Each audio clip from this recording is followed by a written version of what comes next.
Welcome to another episode of Dialogues. Today I'm joined by Duncan, Headmistress of Wycombe Abbey. Mrs. Duncan, thank you for being here. It's a pleasure. Thank you for inviting me, Emma.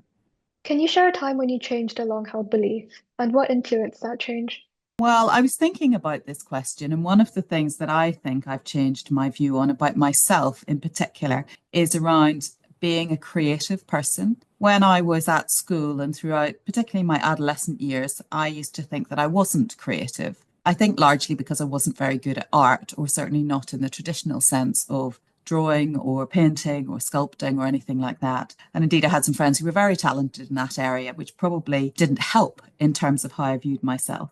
But certainly, as I've got older and as I've undertaken my work, I think I've come to realize a lot more about creativity and what it is, and that it's not just about being able to draw or being good at art, but actually, we're all creative. And we're creative in different ways, and we can express that creativity in different ways. And I do that through my leadership, through answering questions, through finding solutions to things, through working with other people and creating things which perhaps didn't exist before. That for me is what leadership is very much about. So I think I've changed my mind about myself, that I'm not creative, and I think that I actually am creative, just perhaps not in the most obvious way.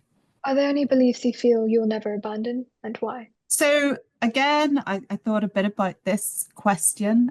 And I think the most fundamental belief in my life is a belief in God. That by that I mean the Christian God of the Old and New Testament. And I have challenged that belief throughout my life, partly because I studied theology at university and then I became a teacher. So I've had the opportunity to really delve into other religions of the world and to ask questions about faiths which are different from my own. And I really enjoy doing that. And I enjoy learning about other people's lives and beliefs and lifestyles in relation to that and the expression of their faith. But I think having done that over a number of years now, my own faith, whilst challenged at times, has continued to grow stronger rather than weaken.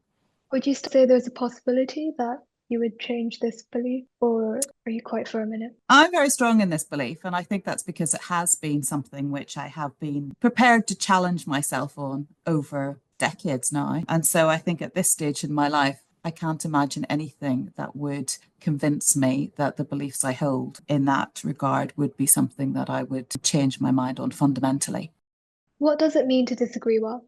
I think if people disagree well, they know what they're disagreeing about, i.e., the discussion is specific rather than very general. I think when people disagree well, they exhibit a maturity in their behaviour.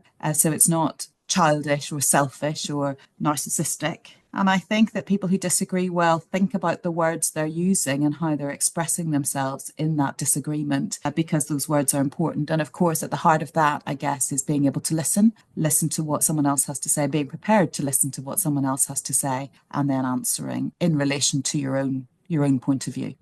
And do you think there's any value in disagreement? Absolutely. I think there's real value in disagreement, and certainly from a work perspective, having good and robust discussions where different people have different points of view means ultimately we should get to the best outcome and the best answer.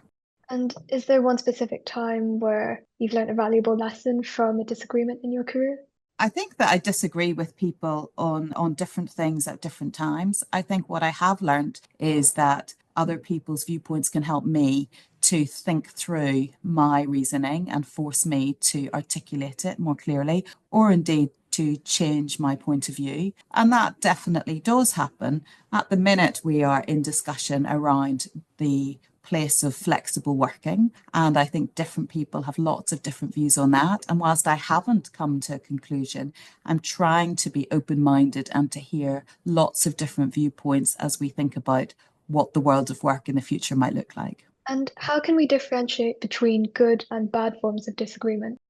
So I think bad forms of disagreement are selfish. I think that they don't involve those things that I just talked about. They don't involve listening. They don't involve respect. I don't think we have to come to the same conclusions. I think it's fine to hold a different position from someone else. But if we don't engage with the dialogue and if we don't think through our own position and why we hold that position, then we're not going to be able to disagree well. And finally, how can schools and universities promote good disagreement? So I think pupils in schools, and I guess it then continues into university. Of course, my area of interest is schools, is I think people should be reading. I think they need to read quite a lot, probably more than they do in the majority of cases. I think they should be reading good quality material, and a range of material, whatever the topic might be.